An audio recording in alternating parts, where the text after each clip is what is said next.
Ang mga natuklasang siyentipiko ay hindi palaging nagsisimula sa tandang Eureka. Nahanap na. Kadalasan nagsisimula sila sa isang simpleng hula na may ilang hinala na may pakiramdam ng ilang uri ng pagkabalisa. Ganito inilarawan ni Charles Moore ang matalim na pagliko sa kanyang buhay. Ang kamangha-manghang kapalaran ng taong ito ay nagsilbing panimulang punto para sa aming dokumentaryo. Ang pananaw na bumungad kay Moore ay magpapalakas para sa ating lahat, para sa lahat ng sangkatauhan. Ngunit ayusin natin ang lahat. Ang panahon ng mahusay na mga pagtuklas sa heograpiya ay matagal nang lumipas, at wala na sa atin ang nag-isip na sa isang lugar sa mundo ay mayroon pa ring mga madilim na lugar ng hindi pa natutuklasang mga kontinente, kapuluan o isla. Ang pagbabasa ng mga nobelang pakikipagsapalaran tungkol sa mga pirata at mananakop, ang aming imahinasyon ay kumukuha ng walang katapusang asul na kalawakan ng mga karagatan at dagat, mga kakaibang isla na nakabaon sa halaman. Maraming magagandang ibon, isda at hayop. Kaya naisip ni Charles Moore, isang palikero at mangyayate, anak ng isang mayamang may-ari ng kumpanya ng kemikal. Lumaki si Charles malapit sa karagatang Pasipiko at nangarap ng mga pakikipagsapalaran sa dagat mula pagkabata. Noong 1997, nakibahagi siya sa lahi ng Lieutenant Transpat na naganap sa pagitan ng Los Angeles at Honolulu. Pag-uwi mula sa Hawaii, binalak niya ang kanyang ruta sa isang lugar na kilala bilang Hilagang Pasipiko Jer. Matapos ang ilang araw ng paglalayag, napagtanto ni Charles na ang kanyang yate ay napapalibutan ng mga basura sa lahat ng panig. Siya at ang kanyang mga kaibigan ay naglayag sa tambakan ng basura. Naglalakbay ng libu-libong milya sa malawak na karagatan. Hindi ako makapunta sa kubyerta nang hindi nakikita ang isang piraso ng plastik na lumulutang sa bawat ilang minuto. Ang mga pangarap ng mga romantikong pakikipagsapalaran sa malawak na kalawakan ng tubig, mga kakaibang lupain at mga isla na may kakaibang mga hayop at halaman ay nabasag pagkatapos ng paglalakbay na ito. Ang ibabaw ng karagatan ay hindi na nasisiyahan sa kanyang birhen at malinis na kagandahan. Ang paglangoy sa toneladang basurang plastik ay nagulat at nagpabago sa buhay ni Charles Moore. Ang kanyang matutuklasan ay lampas sa kanyang pangunawa. Si Kapitan Moore ay naging isang nangunguna, ngunit hindi ito nakalulugod sa kanya dahil natuklasan niya ang tatawaging dakilang kontinente ng basura sa Pasipiko. Si Charles ay nagbago mula sa isang walang malasakit na palikero tungo sa isang seryosong tao at isang masigasig na tagapagtanggol ng kapaligiran. Matapos ibenta ang kanyang mga bahagi sa kumpanya ng kemikal ng kanyang ama, ginamit ni Moore ang mga nalikom upang itatag ang organisasyong pangkalikasan na ang pundasyon ng pananaliksik sa dagat ng Algalita, na nagsimulang mag-aral ng ekolohikal na estado ng karagatang Pasipiko. Hindi naging madali ang mga bagay para kay Charles Moore. Ang kanyang mga ulat at babala ay matagal nang isinantabi at ang kanyang pananaliksik ay hindi sineseryoso. May magagandang dahilan para dito, nanawagan ang oceanographer sa mga pamahalaan sa buong mundo na bawasan ang produksyon at pagkonsumo ng plastik at maglaan ng malaking pondo para sa pag-recycle nito. At ang kanyang kahilingan ay hindi lamang isang maliit, ngunit isang malaking halaga ng pera. Ngunit nagawa pa rin ni Charles na makamit ang pinakamahalagang bagay upang iling ang pandaigdigang komunidad ng mga environmentalist at maakit ang pansin sa plastik na polusyon ng karagatan ng daigdig. Sa oras na yon, siya, tulad ng walang iba, ay naunawaan ang panganib ng nangyari sa karagatan at na ito ay nagdulot ng banta sa buhay sa ating planeta. At ginawa ni Charles ang unang hakbang, ibig sabihin, inilantad niya ang problema. Ngunit paano nakakaapekto ang pagtuklas na ito sa bawat isa sa atin? Ano ang susunod na gagawin? Paano maiwasan ang pag-unlad ng isang kalamidad? Upang masagot ang mga tanong na ito, kailangan muna nating maunawaan kung paano gumagana ang pandaigdigang mekanismo ng karagatan at kung paano natin ito sinira. LA tungkol ng karagatan. Ang karagatan ay isang malawak na mundo na umaakit sa ating imahinasyon at siyentipikong kuryosidad. Ang mga ekosistema ng karagatan, tulad ng mga komplikadong mekanismo ng gawaing orasan, ay nagpapanatili ng maselang balanse na kinakailangan para umiral ang buhay sa lupa. Ang karagatan ay gumaganap bilang isang natural na air conditioner para sa ating planeta. Nag-ipon ito ng init at unti-unting inilalabas. Ito ay hindi kapanipaniwala na ang isang 10 metrong layer ng tubig sa karagatan ay maaaring makaipon ng mas maraming init kaysa sa buong kapaligiran ng lupa. Ang kapasidad ng init ng karagatan ay isang natatanging pag-aari na nagpapabagal ng temperatura sa pagitan ng araw at gabi at sa pagitan ng mga panahon, tag-araw at taglamig. Ang mga alon ng karagatan ay umiikot sa planeta, na nagdadala ng init at mga sustansya mula sa Ecuador hanggang sa polar latitude at kabaliktaran. Ang prosesong ito ay nagpapalambot sa sobrang temperatura. Ang temperatura ng karagatan ay nakakaapekto sa mga siklo ng buhay ng mga hayop at halaman kapwa sa karagatan at sa lupa. Ang karagatan ay aktibong nakakaimpluwensya sa mga proseso ng atmosfera na nag-aambag sa pagbuo ng mga ulap at pag-ulan. Araw-araw, ang isang malaking halaga ng tubig ay sumingaw mula sa ibabaw nito, na pagkatapos ay nagpapalapot sa ulap at bumalik sa lupa bilang ulan o nyebe. Ito ay isang mahalagang proseso na nagbibigay ng sariwang tubig sa mga ilog, lawa at lupa. Ang mikroskopikong algae gaya ng phytoplankton ay gumagawa ng humigit kumulang 50% ng oxygen na nilalanghap ng tao. Ang bawat segundong hininga natin ay ibinibigay sa atin ng karagatan. Ang karagatan ay tahanan din ng milyon-milyong uri ng buhay na organismo, mula sa maliliit na mikrobyo hanggang sa maringal na mga balyena. Ang mga uri ng hayop na umiral sa daan-daang milyong taon ay napanatili dito. Ang karagatan ay kung saan nagsimula ang buhay, at ang kinabukasan ng ating planeta ay nakasalalay sa karagatan. Ang karagatan ay isang solong magkakaugnay na organismo na kinabibilangan ng lahat ng yamang tubig ng ating planeta. Ngunit lumabas na ang hindi kapanipaniwalang komplikadong sistema ng pamumuhay na ito ay may malubhang sakit. At ang dahilan nito ay ang ating walang pag-isip na saloobin sa plastik pagkatapos gamitin ito. Ang plastik mismo ay isang medyo matibay at napakamaginhawang material. Ngunit ang plastik na polusyon ay isang lason na nagpaparumi sa karagatan. Si Charles Moore ang unang nakaunawa sa laki ng sakuna na ito. Araw-araw ay lalong nagiging polusyon ang ating karagatan. Papalapit na tayo ng papalapit sa sandaling ang sakit ay hindi na maibabalik. Tulad ng isang taong may sakit, ang unang hakbang sa paggaling ay dapat na kunin ang medikal na kasaysayan ng pasyente at gumawa ng tamang diagnosis. 2 taon pagkatapos ng kanyang nakamamanghang pagtuklas, si Charles ay nagsasagawa ng pangalawang ekspedisyon upang pag-aralan ang tinatawag na kontinente ng basura ng detalyado. Ang mga resulta ng ekspedisyong ito ay namangha sa siyentipikong komunidad. Noong 1999, ito ay isang tunay na paghahayag dahil pagkatapos pag-aralan ang aming mga sample, napagtanto namin na mayroong 6 na beses na mas maraming plastik sa ibabaw ng tubig kaysa sa zooplankton. Ang pangunahing mapagkukunan ng pagkain sa ekosistema na yon. Ang katotohanan na ang plastik ay mas malaki kaysa sa mga buhay na organismo sa karagatan ay nakaalarma sa maraming tao. Ang malaking basura sa Pasipiko ay ang pinakamalaking basurahan sa planeta na mabilis na lumalaki mula noong mga taong 1950. Ang tambakan ng karagatan ay umaabot mula sa kanlurang baybayin ng Hilagang Amerika hanggang Japan. Iba-iba ang lawak nito at humigit kumulang 1.6 milyong kilometro kwadrado. Ang basurahan ay naglalaman ng hindi bababa sa 80,000 tonelada ng basura. At ito lamang ang dulo ng malaking bato ng yelo. Humigit kumulang 70% ng plastik ay napupunta sa sahig ng karagatan, kung saan maaaring magtago ang malaking halaga ng basura. Walang nakakaalam kung gaano karaming basura ang nilalaman ng malaking basura sa Pasipiko. Ang Hilagang Pasipiko Subtropical Gyre ay masyadong malaki para pag-aralan ng mga siyentipiko. Ipinakita ng mga sukat na ang mahusay na basurahan ay lumalaki sa isang sakuna na bilis. Mula 2015 hanggang 2022, ang karaniwan na bigat ng plastik dito ay tumaas ng 5 beses. Kasabay nito, ang bilang ng mga maliliit na retaso ng plastik ay tumaas ng 10 beses. Si Marcus Erickson, direktor ng siyensya sa ang Pundasyon ng Pananaliksik sa Dagat ng Algalita, DLAE, ay nagsabi, sa simula, inakala ng mga tao na ito ay isang isla ng basurang plastik, kung saan halos maaari kang maglakad. Ang pananaw na ito ay hindi tumpak. Ang pagkakapare-pareho ng mansa ay halos kapareho ng plastik na sopas. Ang mahusay na tagpi ng basura ay nagiging ikapitong kontinente ng planeta. Ngunit ito ay hindi lamang isa. Sa kasalukuyan, binibilang ng mga siyentipiko ang 5 malalaking akumulasyon ng basura, 2 sa karagatang Atlantiko at Pasipiko, at 1 sa karagatang Indian. May milyon-milyong toneladang plastik at iba pang basura ang lumulutang sa karagatan. Ayon sa pananaliksik, hanggang 80% ng mga basura sa mga lugar na ito ay mga basurang plastik. Ang mga isla ng basura ay lumalaki sa isang sakuna na bilis. Kung ikaw at ako ay tumingin sa paligid, matutuklasan natin ang mga sumusunod, 8 sa 10 bagay sa paligid natin ay gawa sa plastik. Natutulog kami sa mga unan na may pagpuno ng plastik, nagsipilyo ng aming mga ngipin gamit ang mga plastik na sipilyo, at umiinom mula sa mga plastik na bote.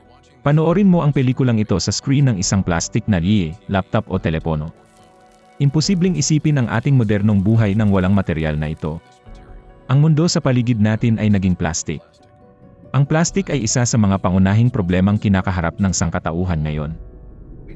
Napagpasyahan namin na dahil binabaliwala ang polusyon sa plastik, gagawa kami ng inisyatiba at sisimulang likhain ang kalaunan ay tinawag na mahusay na paggising ng plastik. Pagkamulat sa pagkaunawa na ang material na ito ay marahil ang pinakakaraniwan sa ating pang-araw-araw na buhay. Gusto kong sabihin na pagkatapos ng pagtulog, ginugugol namin ang pinakamaraming oras sa pagbubukas ng plastic packaging dahil gumugugol kami ng masyadong maraming oras sa pagsisikap na alisin ang mga bagay mula sa plastic na literal na sumasaklaw sa lahat. Ano ang malalang kahihinatnan ng walang kontrol na pagtatapon ng mga basurang plastic sa tubig ng karagatang pandaigdig?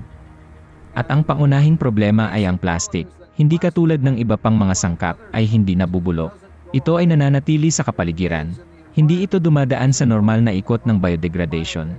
Pagkatapos ng lahat, ito ay naimbento upang talunin ang natural na agnas. Kaya naman, nang mapagtagumpayan ang natural na pagkabulok, ito ay naging permanenteng bahagi ng ating kapaligiran. Kaya ngayon mayroon kaming pangkalahatang ideya kung ano ang kontinente ng basura. Ang lawak nito ay tunay na napakalaki at patuloy na lumalaki. Ngunit ano ang nangyayari sa lugar ng sakit na ito? Baka lumulutang lang ang plastik sa isang lugar at unti-unting lumulubog sa kailaliman ng karagatan kung saan nabubulok ito sa napakalaking presyon. Wala naman sigurong masama, di ba? Kaya, ano ang natutunan natin sa PETSA? Pagkabulok ng plastik sa micro at nanoparticle. Ang plastik ay isa na ngayon sa mga pangunahing sanhi ng pagkamatay ng buhay dagat at kailangang imbestigahan bilang isang mamamatay. Siya ay isang mandaragit na pumapatay ngunit hindi kumakain. Bukod dito, ito mismo ay nagiging isang bagay ng pagkonsumo, pinupuno nito ang mga tiyan, ngunit hindi nagbibigay ng anumang halaga ng nutrisyon. Mayroon siyang madilim, masasamang panig, pumapatay siya, at kapag kinakain, patuloy siyang pumapatay. Ito ay bumabara at bumabara sa mga tiyan, ginagawa ang lahat ng ito sa isang pagtaas ng sukat. At ito ay nasa antas lamang ng microplastics. Mahigit sa 400 milyong tonelada ng basurang plastik ang nalilikha sa buong mundo bawat taon, at ang bilang na ito ay inaasahang tataas ng 3 beses pagsapit ng 2040.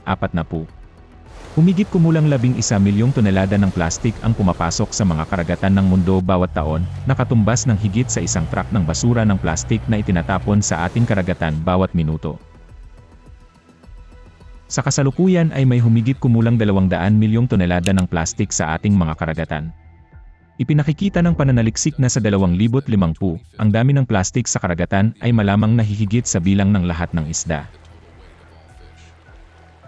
Ang plastik ay tumatagal ng 500 hanggang 1,000 taon bago mabulok. Sinabi ng ahensyang nangangalaga sa kapaligiran na halos 100% ng lahat ng plastik na nilikha ng mga tao ay umiiral pa rin. Ang basurang ito ay hindi nawawala, ito ay naiipon lamang. Ito ay tulad ng isang basurahan sa bakuran, kung saan kami ay nagtatapon lamang ng basura, ngunit walang kumukuha o nagtatapon nito. Ano ang mangyayari sa basurahan na ito sa isang buwan? Ang mga plastik na basura sa haligi ng tubig ay nakulong ng mga agos ng karagatan, dinadala sa gitnang mga rehiyon ng karagatan at bumubuo ng mga buong isla. Dito makikita mo ang mga lambat sa pangingisda, mga disposable na bote, packaging, mga upuan sa banyo, mga manika, mga traffic cone, mga putbol, mga yari sa goma at maging ang mga telebisyon. Ang plastik ay hindi nabubulok. Ngunit sa ilalim ng impluwensya ng mga alon, tubig alat at sikat ng araw, ito ay nawasak sa maliliit na butil, kung minsan ay hindi nakikita ng mata. Ang maliliit na butil na ito, micro at nanoplastics, ay nagpapanatili ng istruktura ng polymer. Ang pagkabulok ay nangyayari hanggang sa antas ng molekular. Microplastic na halaga, magkano ang meron? Ang mga microplastic na butil ay parang masalimuot na mosaic. Ang mga ito ay ginawa mula sa iba't ibang uri ng plastik at mga kemikal na pandagdag na nagbabago depende sa kanilang yugto ng pagkasira at pagkakalantad sa kapaligiran. Sa makatuwid, ang microplastics sa kapaligiran ay hindi maaaring ituring na isang bagay na naayos at hindi nagbabago. Ang pag-aaral nito ay isang tunay na palaisipan. Bagamat hindi alam ang eksaktong dami ng microplastics sa mga karagatan, dahil sa mga teknikal na paghihirap sa pagdetect sa mga ito, maaari tayong gumawa ng mga theoretical na kalkulasyon upang maunawaan ang sukat ng banta na ito. Dahil sa kasalukuyang may humigit kumulang 200 milyong tonelada ng basurang plastik sa mga karagatan, maaari tayong magsagawa ng eksperimento sa pag-isip. Kung hahatiin mo ang lahat ng plastik na nakapaloob sa mga karagatan sa mga butil na may sukat na 50 nanometer, na isinasaalang-alang ang kanilang densidad at ang dami ng karagatan ng daigdig, makakakuha ka ng isang tunay na nakakatakot na figura. Ang bawat litro ng tubig sa karagatan ay maglalaman ng 286 milyon ng mga microparticle na ito. Sa katotohanan, hindi lahat ng plastik ay nasa anyo ng micro at nanoplastics pa, ngunit naintindihan namin na maaga o huli ang lahat ng plastik na ito ay hindi maaaring hindi mabulok sa hindi mabilang na mga nanoparticle. Sa ngayon, ang mga siyentipiko ay nakakahanap ng mga microplastic na particle sa bawat patak ng tubig sa karagatan. Kasabay nito, may mga zone ng pagtaas ng konsentrasyon nito sa karagatan. Karamihan sa mga pandaigdigang siyentipikong pag-aaral na naglalarawan sa laki at dami ng polusyon ng plastik sa dagat ay limitado sa ibabaw na layer ng karagatan. Ipinakikita ng pananaliksik na may humigit kumulang 358 trilyong microplastic na butil na lumulutang sa ibabaw ng mga karagatan ng mundo. Gayunpaman, may dumaraming ebidensya na mayroong hindi mabilang na trilyon ng microplastic na butil sa mas malalim na tubig at latak sa ilalim ng dagat. Ang magaan na plastik ay lumulutang sa ibabaw, habang ang masiksik na plastik o yaong tinitirhan ng biota ay lumulubog sa sea. Tinataya na humigit kumulang 50% ng plastik mula sa basura sa lungsod ay may mas mataas na densidad kaysa sa tubig dagat, kaya madali itong lumubog sa ilalim at dinadala ng malalim na agos ng dagat, na naipon sa mga labangan at mga depresyon. Ang microplastics ay natagpuan pa nga sa pinakamalalim na punto ng karagatan, sa ilalim ng Mariana Trench. Sa katunayan, hindi ang ibabaw ng karagatan kundi ang malalim na sea ang pangunahing lugar ng akumulasyon ng microplastic debris. Dahil dito, unti-unting natatakpan ng plastik na kumot ang buong sahig ng karagatan. Gayunpaman, ang data sa polusyon sa karagatan sa pamamagitan ng microplastics ay maliit at, sa katunayan, ang mga bagay ay mas masahol pa. Hindi lahat ay may akses sa napaka-sopistikado at mamahaling sampling na kagamitan at kasangkapan, paliwanag ni Melanie Bergman, isang biologo sa Alfred Wegener Institution sa Alemanya. Tinatantya niya na hanggang sa 70% ng microplastics sa dagat ay maaaring mapalampas ng mga karaniwang pamamaraan ng sampling dahil napakaliit ng mga ito upang makita. Ang pinakamataas na konsentrasyon ng plastik ay matatagpuan sa mga lugar ng basurahan. Ang mga karagatang dump na ito ay isang uri ng pabrika kung saan nagaganap ang tuloy-tuloy na proseso ng pagbuo ng microplastic. Kung paanong ang isang C virus ay kumakalat sa buong katawan sa pamamagitan ng dugo, ang microplastics ay kumakalat sa buong karagatan ng mundo sa pamamagitan ng mga alon ng karagatan. Dahil ang mga gyre ng karagatan ay naroroon sa lahat ng karagatan sa mundo, ang akumulasyon ng microplastic ay nangyayari sa isang pandaigdigang saklaw. At kahit na ang isang desyerto na lugar tulad ng Artiko ay walang pagbubukod. Ipinakita ng mga pag-aaral sa kaibuturan ng yelo na ang antas ng microplastic na polusyon sa karagatang Artiko ay 2 order ng magnitude o 100 beses mas mataas kaysa sa Pasipiko Gyre. Bilang karagdagan sa 2 layer ng polusyon, ibabaw at ibaba, ang konsentrasyon ng microplastics ay tumataas ng malaki sa ibang lugar, ang thermocline. Ito ay isang layer ng tubig kung saan mayroong isang matalim na pagbabago sa temperatura, at dahil sa mataas na densidad ng gradient, ang mga micro at nanoplastic na butil ay natigil sa mga layer na ito at nananatili doon sa loob ng mahabang panahon. Isipin ang karagatan bilang isang layer na cake. Ang bawat layer ay may sariling natatanging temperatura at densidad, at ang mga microplastics ay nakulong sa mga hangganan ng mga layer na ito. Bilang karagdagan, ang microplastics ay maaaring dalhin sa karagatan sa pamamagitan ng mga buhay na nilalang na nakakain, natutunaw at naglalabas ng mga ito. Ngayon ay hindi maikakailan na ang microplastics ay nasa lahat ng dako. Ito ay naroroon sa lahat ng anyong tubig dahil ang mga karagatan, ilog at lawas sa ating planeta ay magkakaugnay. Ngunit maaaring tumutol ang ilan, well, ayos lang, ngunit ang microplastics ay napakaliit na hindi ko kailangang mag-alala tungkol sa kanila.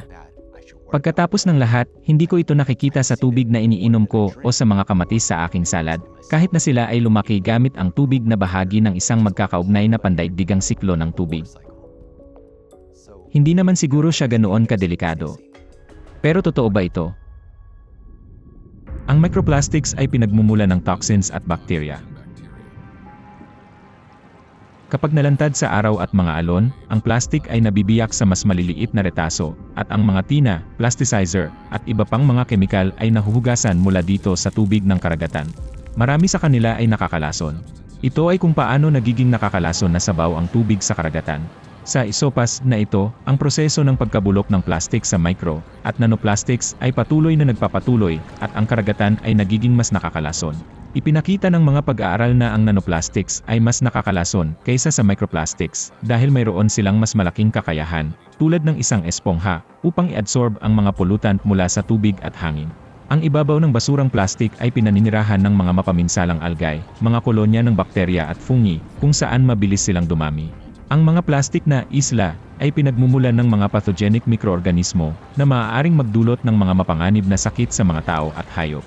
Bilang karagdagan, ang mga basurang plastik ay maaaring maging isang tulay kung saan ang mga organismo sa baybayin ay pumapasok sa bukas na karagatan na nakakagambala sa marupok na balanse ng mga ekosistema. Kaya, ang mga islang basura na ito ay nagiging mga lugar ng pag-aanak ng mga mapanganib na bakterya na nagdudulot ng banta sa lahat ng nabubuhay na bagay. Pinapatay ng microplastics ang mga buhay na organismo. Ang plastik ay may malubhang epekto sa ekosistem ng dagat. Mahigit sa 1 milyong ibon sa dagat at 100,000 hayop sa dagat ang namamatay sa plastik na polusyon bawat taon. 100% ng mga sanggol na pawikan ay may plastik sa kanilang tiyan. Kung ang isang coral ay nadikit sa plastik, ang posibilidad na ito ay magkasakit ay tumataas mula 4 hanggang 89%. Ito ay isang kalamidad dahil ang mga korales ay tahanan ng isang kapat ng buhay sa dagat. Ang mahusay na kaganapan sa pagkalipol na pinagdadaanan natin ngayon ay tulad ng pagkalipol na nagpawi sa mga dinosaur, at muli nitong lilipulin ang buhay sa planeta. May ilang katotohanan iyon. Ang buhay ay talagang sinisira. Naniniwala ako na ang buhay sa karagatan ay namamatay dahil sa plastik ngayon. At sa lupa, dahil sa pagbabago ng klima at dahil din sa plastik. Ang microplastics ay napakaliit na sila ay nilamon ng plankton. At ang plankton ang batayan ng kadena ng pagkain. Maraming mga uri ng hayop ng buhay dagat ang kumakain dito. Ang mga hindi kumakain ng plankton ay kumakain ng mga nakakain na ng plankton. Kaya, ang microplastics ay pumapasok sa kadena ng pagkain. Kung mas malaki ang isda, mas maraming microplastics ang nilalaman nito. Ang pinakamalaking hayop na nabubuhay sa lupa ay ang pinakamalaking konsumidor ng microplastics, ayon sa isang pag-aaral. Ang bawat balyena ay kumakain ng hanggang 43.6 kilo ng plastik kada araw. Bukod dito, ang mga balyena ay hindi direktang tumatanggap ng plastik mula sa tubig. 99% ng microplastics ay pumapasok sa katawan ng mga hayop sa pamamagitan ng pagkain. Ibig sabihin, ang sangkap na ito ay nasa loob na ng biktima na kinakain ng mga balyena. Kapansin-pansin na ang mas maliliit na sukat ng microplastics ay may mas mapanganib na epekto sa mga organismo sa antas ng maraming sela. Ang plastik na may sukat na nano ay dumadaan sa mga lamad ng selula at hindi inilalabas mula sa katawan dahil nananatili ito sa loob ng mga selula. Bukod dito, sinisira ng micro at nanoplastics ang ELE sa loob ng nucleus. Ang mga plastik na butil mismo ay naglalaman ng mga nakakalason na sangkap. Kasama ang mga ito ay sumisipsip ng mga organikong pollutant mula sa tubig dagat at bilang karagdagan, sila ay tahanan na ng mga kolonya ng bakterya. At sa huli, kasama ang pagkaing dagat, ang lahat ng ito ay pumapasok sa katawan ng tao. Kaya kung tutuusin, hindi lang ang sarili nating basura ang kinakain natin ang mga basurang nilalagyan ng lason, bakterya at fungi. Bilang karagdagan, ang micro at nanoplastics ay pumapasok sa ating katawan kasama ng iba pang mga produktong pagkain, inuming tubig, hangin, at simoy ng dagat. Alam na natin ngayon na ang microplastics ay nagiging nanoplastics. Pumapasok ito sa hangin, sa ating tubig, sa ating pagkain, at maging sa ating mga gulay. At kung noong una ay naisip na ito ay isang malaking problema para lamang sa mga nilalang sa dagat, ngayon ay malinaw na ito ay isang problema para sa bawat tao, para sa lahat ng ekosistem, para sa lahat ng mga tirahan. Well, ngayon alam na natin na ang plastic ay nagdudulot ng sakit. Plastic ay nagpapaikli ng iyong buhay. Ang mga micro at nanoplastics ay naipon sa daloy ng dugo at ipinamamahagi sa iba't ibang organo ng tao. Ang mga microscopic na plastik na butil ay natagpuan na sa dugo, utak, puso, baga, gatas ng ina, inunan, at pinakahuli sa mga titi, itlog at mga sampol ng tamod ng tao. Ang mga nakakalason na sangkap na inilabas mula sa plastik ay nakakagambala sa endocrine system. Ito ay humahantong sa malubhang kahihinatnan, mula sa kawalan ng katabaan at mga balanse ng hormonal, hanggang sa mas mataas na panganib ng kanser, kabilang ang kanser sa suso, ovaryo, at prostate. Ang mga kemikal na magkasama sa plastic ay mayroon ding negatibong epekto sa cardiovascular system at nagpapataas ng panganib ng atherosclerosis. Sa pamamagitan ng pagtagos sa utak, pinapataas ng micro at nanoparticle ng plastic ang posibilidad ng mga neurodegenerative disorder, tulad ng Alzheimer's, at neurodegenerative disorder. Ang paglanghap ng mga plastic na butil ay maaaring magdulot ng hika at maging ng kanser sa baga. Ang mga bono ng hydrogen ay ang pangunahing puwersang nagbubuklod na nag-aayos ng mga bagay sa lubos na organisadong mga estruktura. Tulad ng ipinapakita ng mga pag-aaral, sa pagkakaroon ng nanoplastic, ang mga molekula ng protina ay pagpapangit dahil sa pagbuo ng malakas na mga bono ng hydrogen sa pagitan ng nanoplastic at mga protina. Ngunit ang lahat ng nabubuhay na organismo ay binubuo ng protina. Ang pagpapapangit nito ay maaaring magkaroon ng malubhang biological na kahihinatnan na nakakaapekto sa paggana ng mga selula, tissue at organo. Nagbabanta ito sa pagkakaroon ng lahat ng buhay sa planeta. Tulad ng nakikita natin, ang problema ng kontinente ng basura, kung saan ang plastic ay nasira sa microparticle at kumakalat sa lahat ng tubig ng planeta, ay naging mas malawak. Ang unang pangunahing konklusyon ay ang problema ng micro at nanoplastics ay may kinalaman sa lahat ng tao at lahat ng nabubuhay na bagay sa planetang ito. Nais naming tandaan na ang nanoplastic ay mas mapanganib kaysa sa mga virus, dahil kung ang mga virus ay tumagos sa mga selula, pagkatapos ay ang nanoplastic ay higit pa, ito ay nakakaapekto sa mga molekula ng protina. At dahil ang lahat ng nabubuhay na bagay ay binuo mula sa mga protina, ang nanoplastic ay isang direktang banta sa buhay sa lupa. Bukod dito, ito ay kahit na may kakayahang maimpluwensyahan ang tagadala ng genetiko na impormasyon, na maaaring humantong sa mga pagkakasira sa kanyang mga kadena at pagbago ng mga gene. Kaya, ang problema ng plastic ay tiyak na nababahala sa bawat isa sa atin. Ngunit hindi lang iyon. Dahil, nakakagulat, ang dami ng plastic na basura sa karagatan ay mabilis na lumalaki, gayon din ang bilang at kalubhaan ng mga natural na kalamidad. At dito lumitaw ang tanong, mayroon bang koneksyon sa pagitan ng micro at nanoplastics na tumagos sa bawat patak ng tubig at kung ano ang nangyayari sa klima? O baka naman walang koneksyon dito at malapit nang bumalik sa normal ang panahon? Ngunit bago natin sagutin ang mga tanong na ito, tingnan natin kung ano ang nangyayari sa klima. Pag-init ng karagatan. Ang ulat ng Estado ng Karagatan 2024 ng UNESCO ay nagpinta ng isang nakababahala na larawan. Ang uri ng pag-init ng karagatan ay dumoble sa loob ng 20 taon, at ang nilalaman ng init sa karagatan ay umabot sa pinakamataas na antas nito. Ang pag-aaral ay nagpapakita na habang ang mga karagatan ay patuloy na uminit sa pagitan ng 1,955 at 1,986, ang pag-init ay lumakas ng malaki sa huling ilang dekada. Noong 2023, naitala ang ganap na record para sa mga temperatura sa ibabaw ng karagatan sa naitalang kasaysayan, at ipinagpatuloy ng 2024 ang uso na ito. Ang mga temperatura sa ibabaw ng karagatan ay nanatiling mataas na record sa loob ng 15 magkakasunod na buwan. Sa unang pagkakataon sa kasaysayan, ang karaniwan na taunang temperatura sa planeta ay tumaas ng 1.5 degrees Celsius sa itaas ng mga antas bago ang industriya. Ngunit ito ang tiyak na tagapagpahiwatig na, ayon sa mga eksperto, ay isang critical na threshold pagkatapos na ang sangkatauhan ay haharap sa malakihang pagkabigla sa klima. Ang pagtaas na ito ay inaasahan sa kalagitnaan ng ika-21 siglo, ngunit sa katunayan ay nalampasan na natin ito. Tinatantya ng ACL na ang uso na ito ay inaasahang magpapatuloy, na may mga pandaigdigang temperatura na tumataas ng halos 3 degrees Celsius ngayong siglo. Sinabi ni Geoff Smith, Emeritus Professor sa inilapat na pisika sa Universidad ng Teknolohiya Sydney, na ang naipon na data sa loob ng 70 taon ay nagpakita ng mabilis na pagtaas ng temperatura ng karagatan at ang kabuuang enerhiya na nakaimbak sa mga karagatan. Ang mga kasalukuyang modelong pangagham, dahil sa patuloy na pagtaas ng mga greenhouse gas sa atmosfera, ay hindi hinuhulaan ang gayong nagbabantang pagbilis, sabi ni Professor Smith. Kasabay nito, sa nakalipas na 60 taon, ang mga karagatan sa sobrang lalim ay uminit ng 15 beses na mas mabilis kaysa sa nakaraang 10,000 taon. Nangangahulugan ito na ang mga proseso ng pag-init ng mundo ay hindi limitado sa itaas na mga layer ng tubig, ngunit nakakaapekto rin sa malalalim na bahagi ng karagatan, kung saan ang mga sinag ng araw ay hindi tumagos. Ang pag-init ng tubig sa gayong kalaliman ay nangangailangan ng napakalaking halaga ng enerhiya na nagpapahiwatig ng laki ng problema. Tinataya ng mga siyentipiko na para uminit ang karagatan sa bilis na ngayon, ang enerhiya na kailangan ay katumbas ng halagang ilalabas sa pamamagitan ng pagpapasabog ng 7 atomic bomb na kasing laki ng Hiroshima, bawat segundo sa loob ng isang taon. Ang mga ito ay napakalaki na mga numero na nagpapataas ng tanong, saan nanggagaling ang napakaraming enerhiya?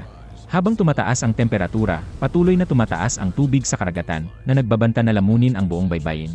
Sa higit sa 2 siglo, ang antas ng karagatan ng daigdig ay tumaas ng 21 sentimetro at sa nakalipas na 30 taon, sa pamamagitan ng 10.1 sentimetro ito ay lumalaki ng 2.5 beses na mas mabilis kaysa sa mga nakaraang taon at ang paglago ay nagpapatuloy.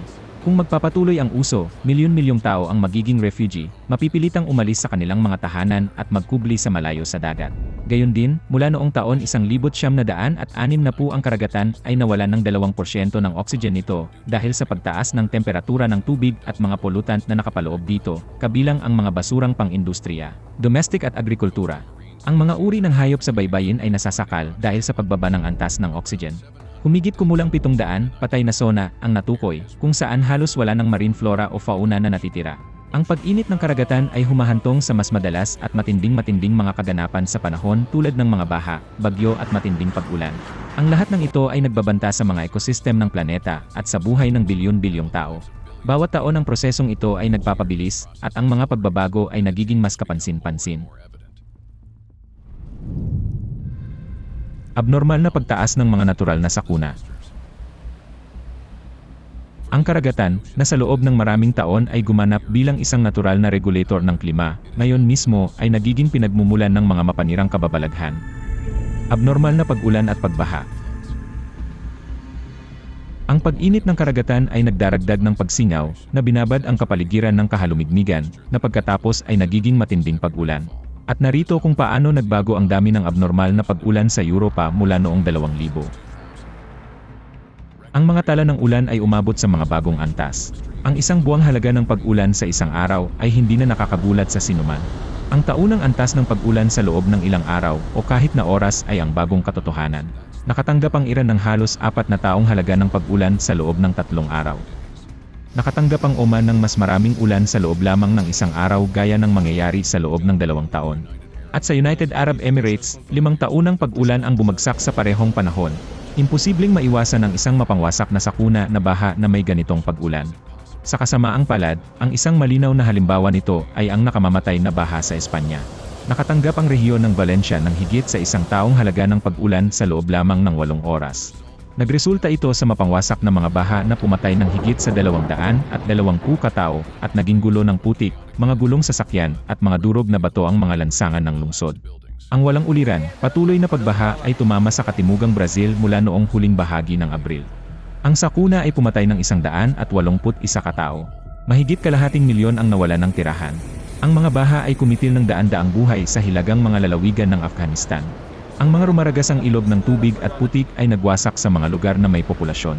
Ang mga baha ay sanhi ng walang humpay na pag-ulan na dumating pagkatapos ng mahabang tagtuyot. Ang mga pagbaha sa tagsibol ng 2024 sa Russia ay naging isang tunay na sakuna. 39 na rehiyon ng bansa ang naapektuhan.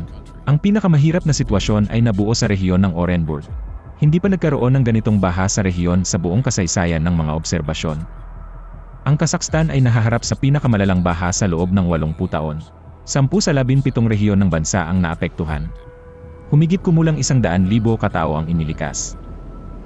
Mga estatistika ng baha, kung noong taon 1970 mayroon lamang 260 matinding baha sa loob ng 10 taon. Kung gayon sa panahon mula 2014 hanggang 2023 ang bilang ng mga baha ay tumaas sa 1,700, iyon ay mayroong 6.5 beses na higit pa.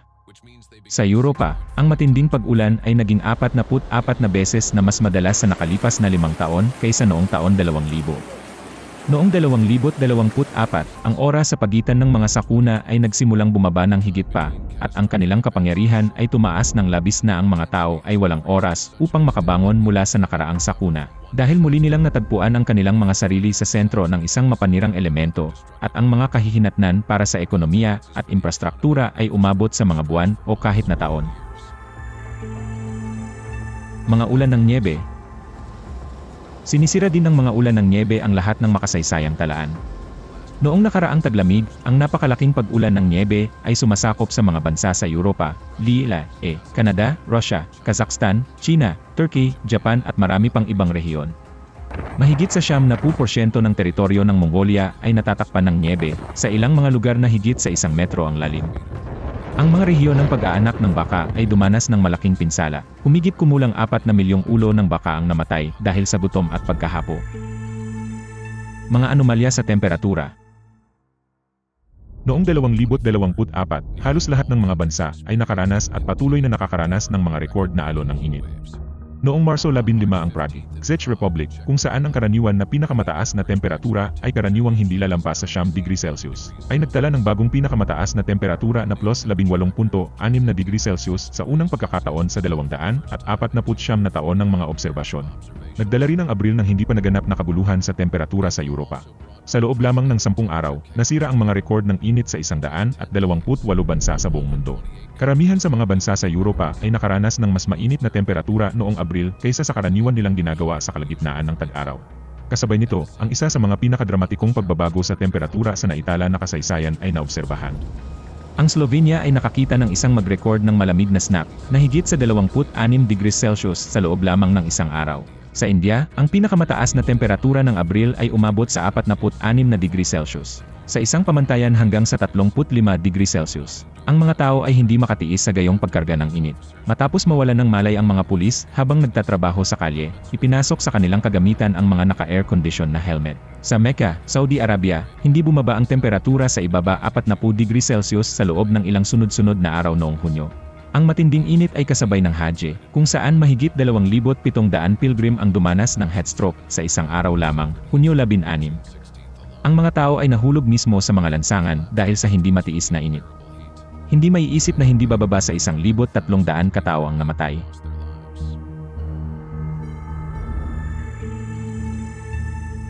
Buhawi at microbursts. Ang pagtaas ng temperatura at halumigmig sa atmosfera ay lumilikha ng mga kondisyon para sa pagbuo ng mas malalakas na bagyo na kadalasang nagreresulta sa pagbuo ng mga buhawi. Sa nakalipas na mga dekada, ang karaniwan na taunang bilang ng mga buhawi sa Europa ay tumaas ng 18 beses.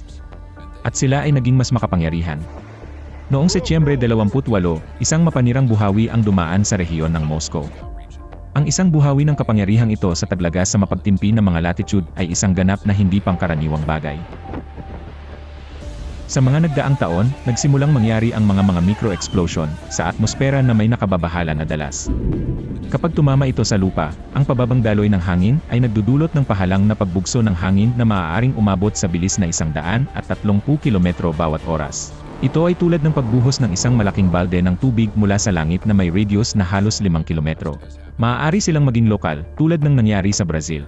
Dito, nawasak ang isang palakasan, at halos walang natira, mga labi at mga durog na bato lamang, na parang isang pagsabog ang naganap doon. Ngunit ang mga kalapit na gusali ay nanatiling hindi nagalaw, maging ang mga marupok na solar panel ay hindi nasira. Kapansin-pansin na ang mga micro-explosion ay hindi mahuhulaan. Dahil dito, mas mapanganib sila. Mga bagyo at bagyo.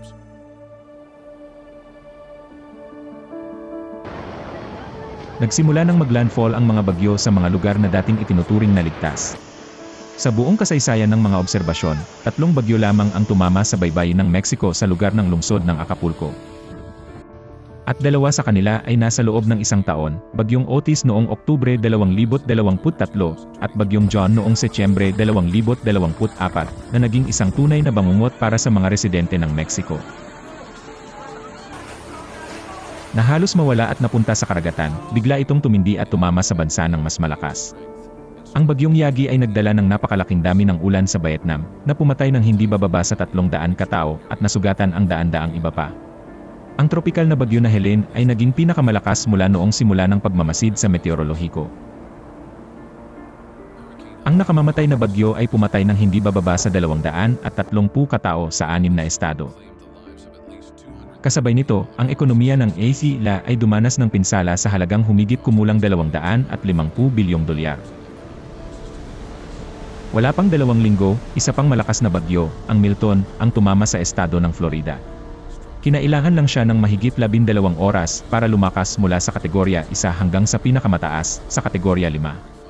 Ang Pilipinas ay tinamaan ng hindi pa nagagawang serye ng mga natural na sakuna, kung saan 6 na bagyo ang tumama sa bansa sa wala pang 1 buwan, kabilang ang 4 sa loob lamang ng 10 araw. Ang mga sakuna ay kumitil ng buhay ng hindi bababa sa 171 katao at nagdulot ng malaking pinsala sa ekonomiya ng bansa. Apektado ng mga bagyo ang 9 na milyong tao. Tumataas din ang katindihan at dalas ng mga bagyo. Mula noong Setyembre 12, ang pinakamalakas na bagyo sa mga dekada, si Boris, ay tumama sa mga bansa sa gitnang at silangang Europa. 26 katao ang namatay at ang ekonomiya ng IE ay nagdusa ng bilyon-bilyong dolyar sa pinsala. Siyempre, maliit na bahagi lang ang naibigay natin sa mga nangyayari sa klima ngayon. Ang listahan ng mga anomalyang ito ay maaaring ipagpatuloy sa napakatagal na panahon.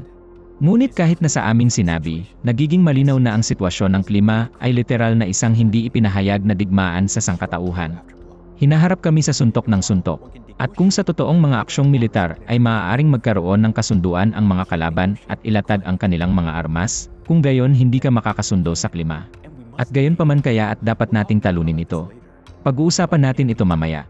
Samantala, kailangan nating maunawaan kung bakit nangyayari ang lahat ng ito. Bakit umiinit ang karagatan?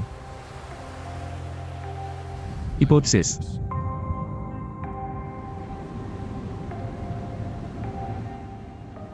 Ang mga pangunahing kinikilalang salik na nakakaimpluwensya sa pag-init ng karagatan ay ang mga greenhouse gases tulad ng CO2.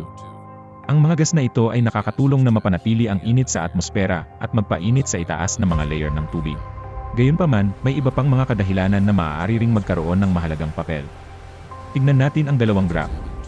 Graph ng pagtaas ng mga plastik na konsentrasyon sa mga karagatan sa nakalipas na mga dekada. Nakita natin na ang dami ng plastik sa karagatan ay mabilis na tumataas mula noong kalagitnaan ng ika-20 siglo, nakasabay ng panahon ng pinabilis na pag-unlad ng industriya at mass production ng mga produktong plastik. Graph ng pagtaas ng temperatura ng karagatan sa parehong panahon. Ang graph na ito ay nagpapakita ng magkatulad na pagtaas sa karaniwan na temperatura sa ibabaw ng karagatan na naobserbahan din mula noong kalagitnaan ng ika-20 siglo. Sa pamamagitan ng paghahambing ng dalawang graph na ito, makikita natin ang isang tiyak na ugnayan sa pagitan ng pagtaas ng konsentrasyon ng plastik sa mga karagatan at ng pagtaas ng temperatura nito. Iminumungkahi nito na ang plastik na polusyon ay maaaring isang makabuluhang, ngunit minamaliit, na kadahilanan sa pag-init ng tubig sa karagatan. Tignan natin ng mabuti kung paano maaaring makaapekto ang mga plastik sa mga paggana ng karagatan, ang thermal conductivity at kapasidad ng init ng tubig, at kung paano maaaring mag-ambag ang mga prosesong ito sa pag-init nito. Upang gawin ito, suriin natin ng kaunti ang istruktura at mga katangian ng tubig. Mga natatanging katangian ng tubig.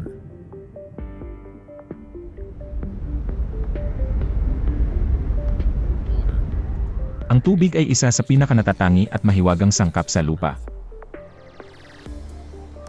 Ano ang sangkap sa likod ng simpleng formula ng kemikal na E2O at bakit mayroon itong kakaibang istruktura at hindi gaanong kakaibang katangian? Una sa lahat, ang molekula ng tubig ay ang pinakamaliit sa mga katulad na molekulang triatomic. Ito ay nakakagulat na magkakasuwato at umaangkop sa mga proporsyon ng ginintuang seksyon. Ang molekula ng tubig ay may simetriko na hugis B dahil ang dalawang maliliit na atomo ng hydrogen ay matatagpuan sa isang gilid ng isang medyo malaking atomo ng oxygen. Ginagawa nitong ibang-iba ang molekula ng tubig sa mga linear na molekula, kung saan ang lahat ng mga atomo ay nakaayos sa isang kadena.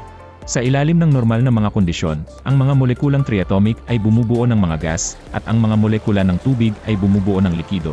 Bakit? Ang mga molekula ng tubig ay pinagsama-sama sa pamamagitan ng mga bono ng hydrogen, na bumubuo ng isang malakas at maayos na istruktura, tulad ng isang pangkat na pinagsasama-sama ng mapagkaibigang relasyon. Ang mga molekula ng tubig ay mayroon ding natatanging katangian ng pagsasama-sama sa mga kumpol. Sa madaling salita, ang tubig ay isang komplikadong likido, binubuo ng mga paulit-ulit na grupo. Bilang isang resulta, ang tubig ay may maanumalyang halaga ng pagyelo at kumukulo kumpara sa iba pang mga triatomic na sangkap. Kung ang tubig ay sumunod sa mga pangkalahatang tuntunin, dapat itong mag-freeze sa temperatura na humigit kumulang minus 100 degrees Celsius at kumulo sa temperatura na humigit kumulang plus 10 degrees Celsius. Halos lahat ng mga katangian ng tubig ay hindi sumusunod sa lohika ng mga batas ng pisika na namamahala sa iba pang mga sangkap. Ang unang tampok, ang tubig ay may pinakamataas na tiyak na kapasidad ng init at init ng pagsasanib. Iyon ay, ang tubig, kumpara sa iba pang mga sangkap, ay mas mahirap mag-freeze, at ang yelo ay mas mahirap matunaw. Dahil sa tampok na ito, ang karagatan ng daigdig ay isang regulator ng klima ng lupa. Ang tubig sa karagatan ay lumalamig ng mas mabagal kaysa sa hangin at lupa, na nagbibigay daan dito na mag-imbak ng init sa araw at mabagal itong ilabas sa gabi. Sa tag-araw, ang karagatan ay sumisipsip ng labis na init at unti-unting naglalabas nito sa taglamig. Sa ganitong paraan, kumikilos ang karagatan bilang isang higanting thermostat na nagpapabagal sa temperatura. Ang pangalawang tampok, kapag nagbabago ang temperatura ng tubig, nagbabago rin ang mga katangian nito. Ang pinakamababang kapasidad ng init ng tubig ay nakakamit sa temperatura na 37 degrees Celsius. Ito ang katotohanan ito na may malaking kahalagahan para sa mga buhay na organismo na 2/3 tubig. Ang normal na temperatura ng katawan ng mga tao at mga hayop na may mainit na dugo ay 36 hanggang 39 degrees Celsius na eksaktong nasa saklaw ng temperaturang ito.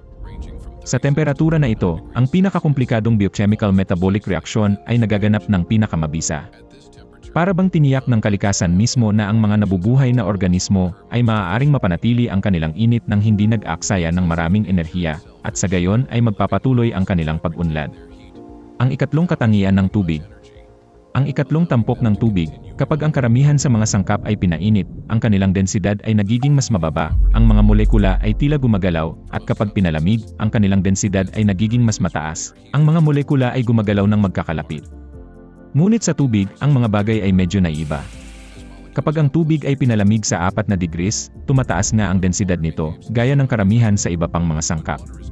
Ngunit pagkatapos, kapag ang tubig ay pinalamig ng higit pa, mula 4 hanggang 0 degrees, ang densidad nito ay nagsisimulang bumaba. Lumalabas na ang tubig ay may pinakamataas na densidad sa temperatura na 4 degrees, at hindi sa 0. At dito na magsisimula ang saya. Kapag ang tubig ay naging yelo, ang densidad nito ay agad na bumababa ng higit sa 10%. Iyon ay, ang yelo ay sumasakop sa isang mas malaking dami kaysa sa likidong tubig. Ito ay isang hindi pangkaraniwang pag-aari ng tubig. Dahil ang yelo ay nagiging mas magaan kaysa tubig, hindi ito lumulubog. Nananatili sa ibabaw, pinoprotektahan nito ang tubig at lahat ng nabubuhay na bagay sa loob nito mula sa ganap na pagyelo. Kung, sa kabaligtaran, ang density ng tubig ay tumaas kapag ito ay nagyelo, ang yelo ay lulubog. Pagkatapos ang lahat ng tubig sa mga lawa, ilog at karagatan ay ganap na magyelo, nagiging solidong bloke ng yelo. Ito ay hahantong sa pagkamatay ng lahat ng nabubuhay na bagay. Ang mga natatanging katangian ng tubig ay naugnay sa pagkakaroon ng mga bono ng hydrogen sa pagitan ng mga molekula. Ito ay gumaganap ng isang mahalagang papel sa pagtukoy ng mga katangian ng physico-chemical nito. Ang mga pagbabago sa mga pisikal na katangian ng tubig ay maaaring magkaroon ng malubhang epekto sa balanse ng init ng karagatan ng daigdig, ang kakayahang mag-ipon at maglipat ng init. Ngayon ay mayroon na tayong halos lahat na handa upang maunawaan ang mga dahilan para sa kung ano ang nangyayari sa klima. Kaya alam natin na ang karagatan ay umiinit sa isang nakababahala na bilis. At alam natin na, bukod pa sa mga basurang lumulutang sa ibabaw, may napakaraming plastik na nagkakalat sa sahig ng karagatan. Nalaman din namin na halos bawat patak sa karagatan ay naglalaman ng mga butil ng micro at nanoplastics, at ang tubig mismo ay may natatanging katangian. Ngayon ang huling hakbang ay nananatili, upang malaman kung paano nagbabago ang mga natatanging katangian ng tubig sa ilalim ng impluwensya ng mga plastik na butil. Kapag nalaman natin ito, magiging malinaw sa atin ang dahilan ng abnormal na pag-init ng karagatan, at magiging malinaw kung ano ang kailangang gawin. Ang impluwensya ng micro at nanoplastics sa mga katangian ng tubig.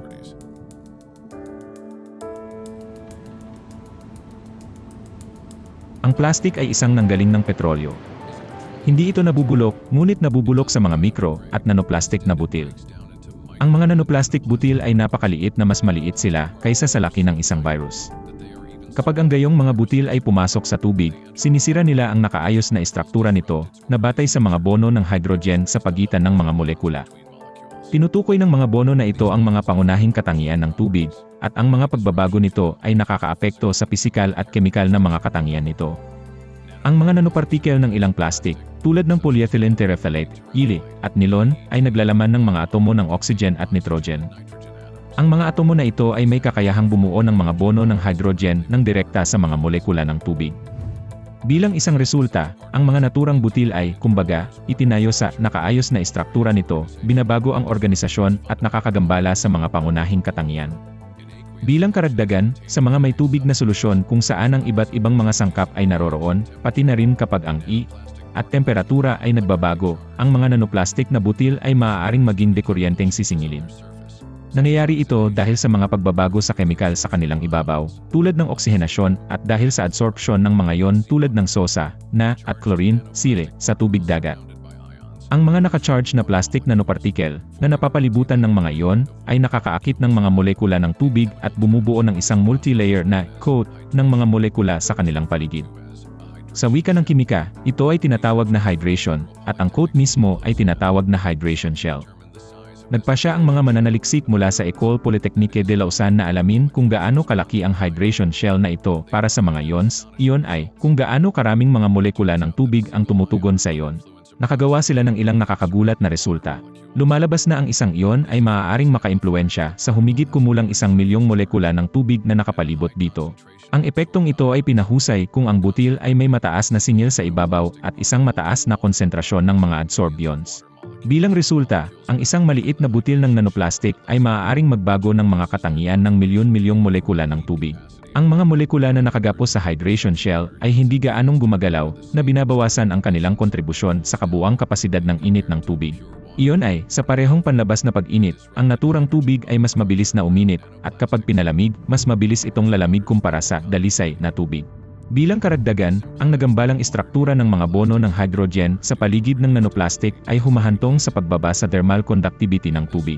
Nangangahulugan ito na ang tubig na malapit sa nanoplastic ay maaaring mas mainit dahil sa mas mababang kakayahang magsagawa ng init. Kaya, ang nanoplastic ay aktibong nakikipag-ugnayan hindi lamang sa mga ion at mga dumi na naroroon sa tubig, kundi pati na rin sa mga molekula nito, na binabago ang istruktura ng mga bono ng hydrogen, na tumutukoy sa mga pangunahing katangian ng tubig. Bilang resulta, nagbabago ang kapasidad ng init at thermal conductivity nito. Ito ay humahantong sa pagtaas ng temperatura at pag-init ng buong karagatan. Mahalagang tandaan na kahit maliit na halaga ng nanoplastics, ay maaaring magkaroon ng isang dramatikong epekto sa mga katangian ng tubig. Nangangailangan ito ng karagdagang pananaliksik at pagtatasa ng mga nanoplastic na konsentrasyon sa iba't ibang pantubig na kapaligiran upang lubos na maunawaan ang epekto nito. Ang mga nanoplastic na butil sa karagatan ay parang langaw sa ointment. Ang mga mikro at nanoplastics ay dinadala sa buong karagatan sa pamamagitan ng mga alon. Ang mga lumulutang na butil ay nananatili sa ibabaw, habang ang masiksik na microplastics o ang mga kontaminado ng biota ay lumulubog sa sea. At tandaan natin ang tungkol sa mga thermocline zone. Ang mga layer ng tubig na ito ay may iba't ibang temperatura at densidad, kaya maaaring maipon ang microplastics dito sa malalaking dami. Tignan natin ito gamit ang halimbawa ng maraming palapag na gusali. Isipin ang isang 10 palapag na gusali na may mga thermal plug sa ika-5 at ika-10 palapag na nakakagambala sa normal na pag-alis ng init. Sa halip na maipamahagi ng pantay-pantay, naiipon ang init sa mga sahig na ito at hindi tumatakas sa bubong. Ipapakita ng isang thermal imager na ang temperatura sa loob ng gusaling ito ay mas mataas kaysa sa isang katulad na gusali na walang mga thermal plug. Katulad nito, ang mga nanoplastics sa isang pantubig na kapaligiran ay nakakagambala sa mga natural na mekanismo ng pagpapalitan ng init. Kaya, ang pagtaas ng konsentrasyon ng nanoplastics sa tubig ng karagatan ay humahantong sa pagkagambala ng mga natural na mekanismo ng paglipat ng init. Ito ay maaaring mag-ambag sa huli sa pagtaas ng temperatura ng karagatan na makakaapekto sa klima ng buong planeta. Kapag uminit ang tubig, may posibilidad itong maglabas ng sobrang init. Kapag ang tubig ay pinainit, ang mga molekula nito ay nagsisimulang gumalaw ng mas mabilis na dumadaloy patungo sa ibabaw. Epekto sa kapaligiran.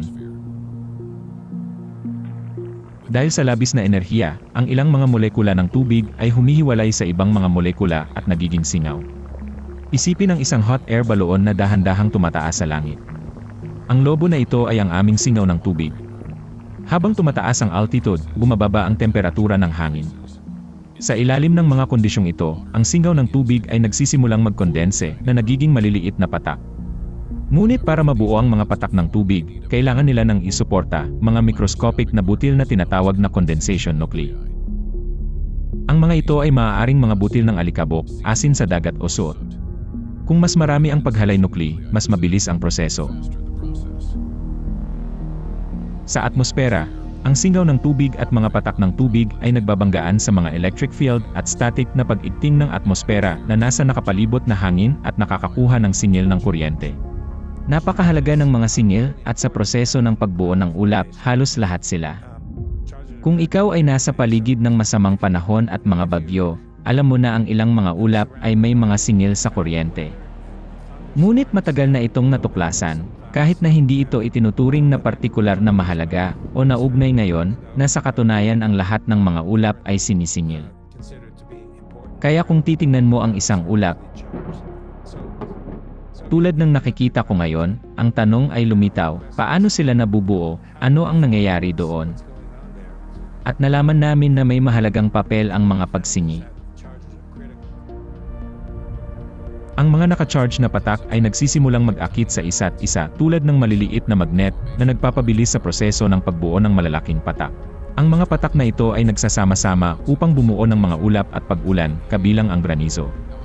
Ngunit kapag ang mga mikro at nanoplastic na butil ay nakakasagabal, maaari nilang maputol ang maselang balance ng mga prosesong ito ng kuryente at tubig sa atmosfera.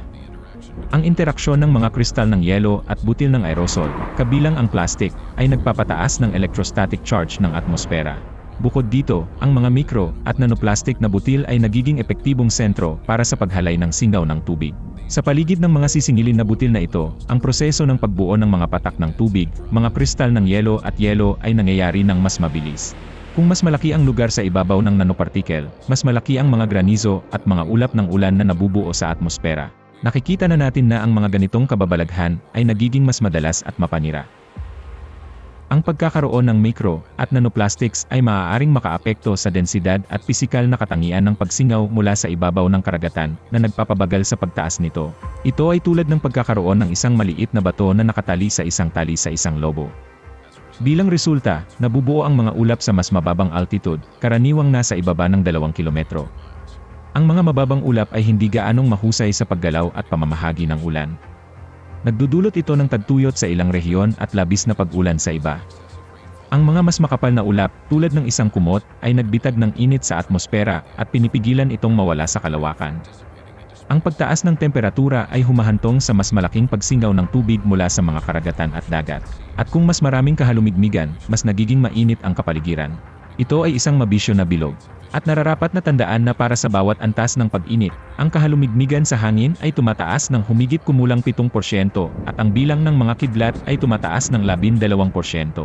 Ang halumigmig na ito ay kadalasang nagmumula sa mga karagatan na nagbibigay ng dagdag na ulan sa panahon ng mga bagyo. Kasabay nito, sa mga lugar na walang ulan, ang lupa ay natutuyo ng mas mabilis na humahantong sa mas matinding tagtuyot, init ng alon at napakalaking apoy. Ang kombinasyon ng mga nakataas na temperatura at tumaas na nilalaman ng singaw ng tubig sa atmosfera ay nagiging sanhi ng pagiging hindi matatag. Ito ay humahantong sa pagtaas ng kumbeksyon at mas maraming bagyo. Ang ilan sa kanila, ang pinakamalakas, ay nagiging mga bagyo. Sa ilalim ng ganitong mga kondisyon, tumataas ang panganib ng matinding pagkulog. Kapag nagsimulang magsama-sama at makipag-ugnayan ang mga pagkulog at pagkidlat, tulad ng ginagawa nila sa mga tropikal na bagyo, maaari silang maging mas malalakas na bagyo. Ang lahat ng mga salik na ito ay nagdaragdag upang madagdagan ang panganib ng mga bagyo, matinding pagkulog, lalo na ang mga supercell na bagyo na nagbubunga ng yelo at, sa ilang mga lugar, sa ilalim ng tamang mga kondisyon, ay maaaring makagawa ng mga buhawi. Ang matinding pag-init ng karagatan at sobrang kuryente at init sa atmosfera ay humahantong sa isang lumalalang sitwasyon sa klima. Ang abnormal na granizo, malakas na ulan, malalakas na bagyo, kidlat at engkanto ay dumarami ng may nakababahalang puwersa. Ang mga kaganapan sa klima ay lalong nagiging mapanira at mapanganib. Pakikipag-ugnayan sa magnetic field ng planeta. Ang mga karagatan ay sumasakop sa halos 70% ng ibabaw ng lupa. Ang mga ito ay hindi lamang mga higanting tangke ng tubig, ngunit isang komplikadong sistema ng kuryente. Nakikipag-ugnayan ito sa magnetic field ng planeta. Pinoprotektahan ng magnetic field ang ibabaw ng lupa mula sa solar wind at mapanganib na kosmiko radyasyon. Ito ay gumaganap bilang isang uri ng kalasag, kung wala ito ay masisira ang kapaligiran. Ang magnetic field ng lupa ay nilikha ng malalim sa loob ng planeta, kung saan ang likidong panlabas na core ay patuloy na gumagalaw sa paligid ng solid na panloob na core, na kumikilos bilang isang higanting natural na generator. Ang field na ito ay nabuo ng core at nakikipag-ugnayan sa mga fenomena ng kuryente, sa mga karagatan at atmosfera. Dahil sa mga asing gamot, ang tubig sa dagat ay nagdudulot ng kuryente, katulad ng mga alambre sa ating mga bahay, kaya ang karagatan ay nagsasagawa ng mga agos ng kuryente. Ngunit kapag ang mga karagatan at atmosfera ay marumi sa mga lugar na may mataas na konsentrasyon ng plastic, lalo na ang nanoplastics, ang chemical at electrical na katangian ng tubig ay nagbabago. Kung mas marumi ang tubig, mas naghihirap ang kapaligiran. Kapag ang kontaminadong tubig ay sumingaw, ito ay nangangailangan ng mga metal, microplastics, at iba pang mga sangkap kasama nito. Isipin na mayroon kang isang malakas na magnet na kasing laki ng iyong palad. Ngunit kung maglalagay ka ng isang piraso ng bakal sa malapit, ang bahagi ng magnetic field ay kinuha nito na binabawasan ang kabuang lakas ng magnet. May katulad na nangyayari sa atmosfera at hydrosphere. Ito ay maaaring humantong sa mga lokal na anomalya sa magnetic field at dapat ay isang paksa para sa pag-aaral, lalo na sa panahon ng pandaigdigang pagbabago ng klima. Alam na natin ngayon na ang pangunahing salik na nakakaapekto sa klima ng karagatan ay ang pag-init nito, at ang microplastics ay nagpapalala sa prosesong ito. Kinakailangan na gumawa tayo ng mapagpasyang aksyon upang linisin ang karagatan sa malapit na hinaharap upang mailigtas ang planeta at lahat ng buhay dito. Ngayon, sa pinakamataas na antas, mayroong isang pag-unawa na tayo ay mabilis na lumalapit sa punto ng walang pagbabalik. Krisis sa tubig. Sinasabi ng ulat ng Pandaigdigang Komisyon sa Ekonomiya ng Tubig, ECAC, na inilathala noong Oktubre 2024 na sa unang pagkakataon sa kasaysayan ng tao, nasira ang pandaigdigang siklo ng tubig. Ang pagbabago ng klima ay nagkakaroon ng lalong malubhang epekto sa pagkakaroon ng mga mapagkukunan ng tubig. Sa pagtatapos ng dekada na ito, ang pangangailangan para sa tubig tabang ay lalampas sa supply ng 40% dahil ang mga sistema ng tubig sa mundo ay nasa ilalim ng walang uliran na stress. Humigit kumulang 70% ng sariwang tubig sa mundo ang ginagamit sa patubig ng mga pananim. Gayunpaman, maraming mga sistema ng irigasyon ay hindi mahusay na humahantong sa malaking pagkawala ng tubig. Ang tumataas na temperatura, pagbabago ng mga pattern ng pag-ulan, at mas madalas na mga kaganapan sa matinding panahon ay nagbabanta sa pandaigdigang seguridad sa pagkain. Mahigit sa kalahati ng mga panustos ng pagkain sa mundo ay hinuhulaan na mawawala sa loob ng susunod na 25 taon, at 3 bilyong tao na ang nabubuhay sa mga kondisyon ng kakulangan ng tubig. Talagang nakakaalarma ito at makakaapekto sa buong mundo sa malapit na hinaharap. Ang halaga ng karagatan sa pagpapanatili ng buhay sa planeta ay malinaw, at ang mga pinuno ng mundo ay nagsasalita na tungkol sa pangangailangan para sa agarang pagkilos. Ang ulat ng Estado ng Karagatan 2024 ng UNESCO ay naglalayon na ipaalam sa mga gumagawa ng patakaran at humimok ng pagkilos upang likhain ang karagatang kailangan natin para sa hinaharap na gusto natin. Tamang sinabi ng Pangulo ng AEN pangkalahatang pagpupulong na si Mr. Francis na ang karagatan ang pinakamalakas nating kaalyado sa paglaban sa pagbabago ng klima. Sa makatuwid, ito ay ating magkakasamang pananagutan na itakda ang tamang landas at muling italaga ang ating sarili sa patuloy na pamamahala sa mahahalagang mapagkukunan ng karagatan upang matiyak ang kanilang kakayahang magamit para sa mga susunod na henerasyon. At alam ng mga siyentipiko na kung wala tayong karagatan, wala tayong mga halaman sa lupa, wala tayong oxygen, wala tayong kakayahang mabuhay. Binigyang diin din ni Leon pangkalahatang kalihim Antonio Guterres ang pangangailangan para sa agarang aksyon na nananawagan sa mga pamahalaan, negosyo, mamumuhunan, siyentipiko at komunidad na magsama-sama upang protektahan ang ating karagatan. Si Marina Ovchinova, presidente ng Alatra Internasyonal na Pampublikong Kilusan, ay gumawa ng isang mahalagang pahayag sa pulong ng COP29 na ang bilang ng mga sakuna sa klima ay lumalaki sa isang hindi pa naganap na rate. At nabanggit din, hindi namin napagtanto kung gaano karaming oras ang natitira bago ang punto ng walang pagbabalik.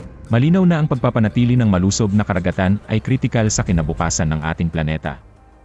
Tulad ng nakikita natin, mayroong pag-unawa sa pagiging kritikal ng kasalukuyang sitwasyon. Maraming malalaking salita ang sinasabi tungkol sa paglilinis ng karagatan, ngunit anong mga konkretong hakbang ang ginagawa ngayon upang pagalingin ang ating planeta na tinamaan ng isang mapanganib na virus? Sa ngayon, ang masasabi lang natin ay mas patay na ang pasyente kaysa buhay, at sandali na lang at huminto na ito sa paghinga. Ano ang ginagawa ng mga doktor? Sisyphean labor. Upang kahit papaano ay mapabuti ang sitwasyon, ang mga pagtatangka ay ginagawa upang linisin ang karagatan ng malalaking mga labi sa ibabaw. Ang iba't ibang organisasyon at inisyatiba ay gumagawa ng mga proyekto para mangolekta ng plastik at iba pang basurang lumulutang sa ibabaw. Ang pinakaambisyoso na proyekto sa paglilinis ng karagatan ay ang inisyatiba ng ang paglilinis ng karagatan.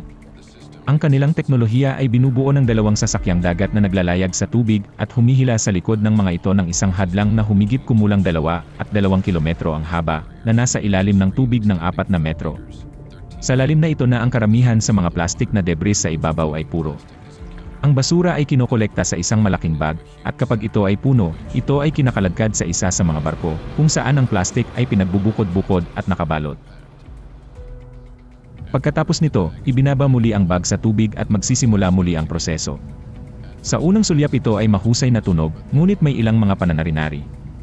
Kapag nahuli ang basura, nahuhuli rin kasama ng plastik ang mga buhay na organismo na nabubuhay sa ibabaw ng tubig, tulad ng microscopic algae, sanggol na isda at dikya. Wala pang nakasusukat ng eksakto kung gaano karaming mga buhay na nilalang ang nahuhuli sa mga lambat. Ngunit kung ang mga organismo na ito ay mawawasak sa malaking bilang, ito ay magkakaroon ng negatibong epekto sa lahat ng buhay sa dagat, dahil ang kadena ng pagkain ay masisira. Sa kabila ng mga hakbang na ginawa upang matiyak ang kaligtasan ng mga hayop, ang problema ay hindi malulutas. Noong Nobyembre 2024, ang mga kalahok sa proyekto ng paglilinis ng karagatan ay nakakolekta ng humigit kumulang 20,000 toneladang plastik mula sa mga karagatan sa mundo. Ito ay isang mahalagang hakbang pasulong, ngunit sa mga tuntunin ng laki ng problema ito ay tulad ng isang patak sa karagatan. Mayroong humigit kumulang 200 milyong tonelada ng basurang lumulutang sa mga karagatan sa mundo, at ang halagang ito ay tumataas ng 11 milyong tonelada bawat taon. Upang ilagay ito sa pananaw, ang 20,000 tonelada ay 0.01% lamang ng lahat ng basura sa karagatan. Kapag pinag-aralan ang problema ng paglilinis ng karagatan, maraming tanong ang lumitaw. Halimbawa, kahit nabunutin natin ang lahat ng plastik sa karagatan, ano ang plano nating gawin dito? Pagkatapos ng lahat, ngayon hindi higit sa 10% ng plastik ang na-recycle. So, itatapon na naman natin sa landfill. Dagdag pa, ang paglilinis ng basura ay hindi kapani-paniwalang mahal. Ang malaking basura sa Pasipiko ay napakalayo mula sa baybayin ng anumang bansa para sa sinuman na managot o magbigay ng pera upang linisin ito. Ang paglilinis ng gulo, naniniwala si Charles Moore, ay umabangkarote ang alinmang bansa na sinubukang gawin ito. Mayroong 5 ganoong mga isla ng basura sa karagatan ng daigdig. Ang paglilinis sa mga basura ng karagatan, na may libu-libong toneladang basura na nahuhuli bawat taon at milyon-milyong tonelada ang itinatapon bilang kapalit, ay talagang isang gawain ng Sisyphean. Ang paglilinis ng karagatan ay magiging posible lamang kapag ito ay naging isang gawain para sa lahat ng sangkatauhan, at hindi lamang isang inisyatiba ng mga individual na aktivista. Ang malalaking basura ay maliit na bahagi lamang ng problema. Pinag-uusapan lamang natin ang tungkol sa plastik sa ibabaw ng karagatan, at maliit na bahagi lamang iyon, mas mababa sa 1% ng kung ano ang aktwal na lumulutang sa karagatan, sabi ni Melanie Bergman, isang biologo ng pandagat sa Alfred Wegener Institute. Kapag ang plastik ay nasira sa micro at nanopartikel, halos imposibleng linisin ang karagatan ng pollutant na ito. Ang mga pag-unlad sa mga teknolohiya para sa paglilinis ng tubig mula sa microplastics ay umiiral. Ngunit ang mga ito ay nasa pang-eksperimentong yugto pa rin at malayo pa rin sa praktikal na paggamit sa isang pandaigdigang antas. Ang mga pangunahing hamon ay ang kanilang limitadong kahusayan at ang kahirapan ng pag-scale ng mga solusyong ito. Ngunit kahit nakolektahin natin ang lahat ng malalaking basura, ano ang gagawin sa microplastics?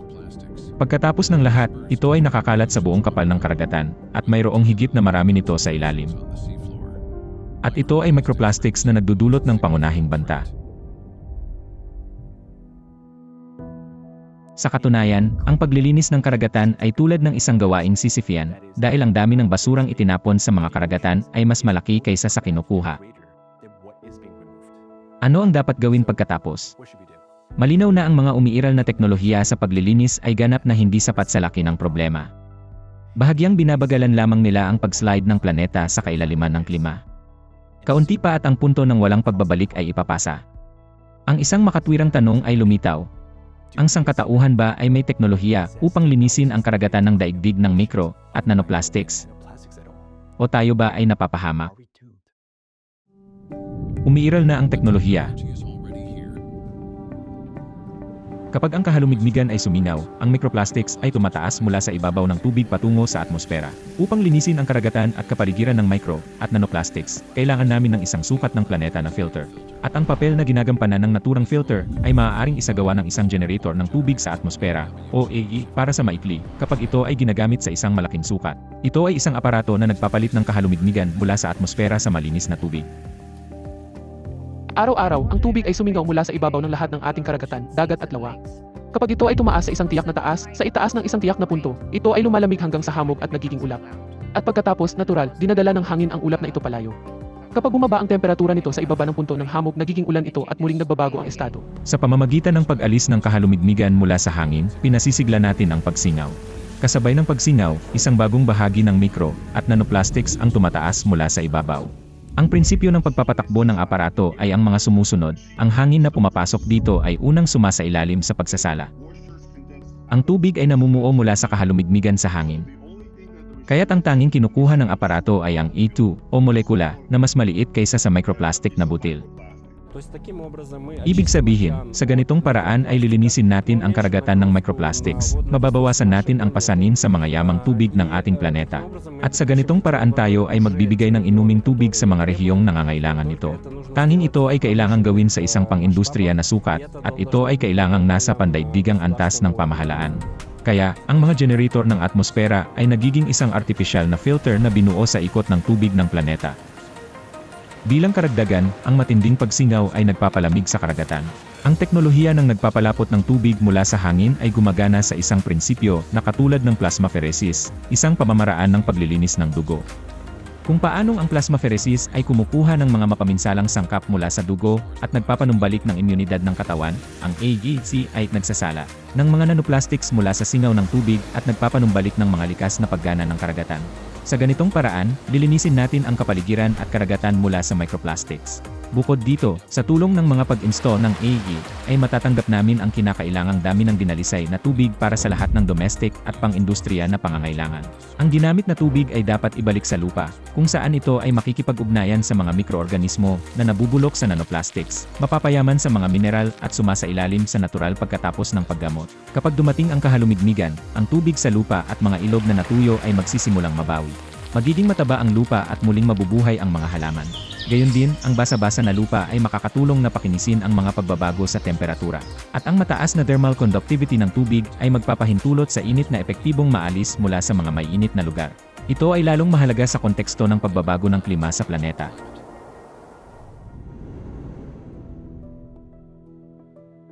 Sa pamamagitan ng paggamit ng tagabuo ng tubig sa atmosfera, sa bawat tahanan, hindi mo nakakailanganing gumamit muli ng mga plastik na bote.